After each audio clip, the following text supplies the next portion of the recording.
T20 world cup Bharat ने पाकिस्तान को शिकस्त दे दी है और भारत जीता है 4 विकेटों से।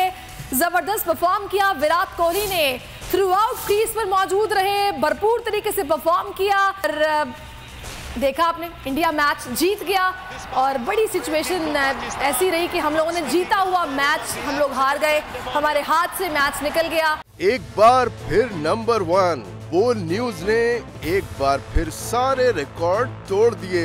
मुल्क की सियासी सूरत हाल पर तो बाद में बात करूंगा, ये लाल हवेली का बताइए, ये क्यों छीनना चाहते हैं आपसे? बोल का प्रोग्राम तज्जिया 8 बजे की स्लॉट में सबसे ज्यादा देखा गया कि जी तौहीन अदालत की कार्रवाई की जाए। इमरान खान के साथ इसलिए खड़ा हूँ कि मैं नस्ली और असली हूँ। 41% सारिफीन ने सिर्फ बोल देखने का इंतखाब किया क्योंकि बोल है नंबर 1।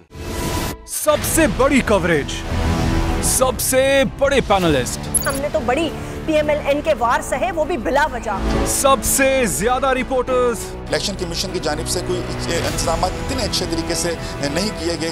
बोल की रिवायत, सबसे पहला नतीजा। अहम खबर है बहावल नगर भी कप्तान का PTI कामयाब, मुकम्मल गैर हतमी गैर सरकारी नतीजा सिर्फ बोल न्यूज पर। लम्हा बा लम्हा इलेक्शन की खबर सिर्फ बोल पर। सब्सक्राइब करें और बेल दबाएं ताकि कोई खबर रह न जाए।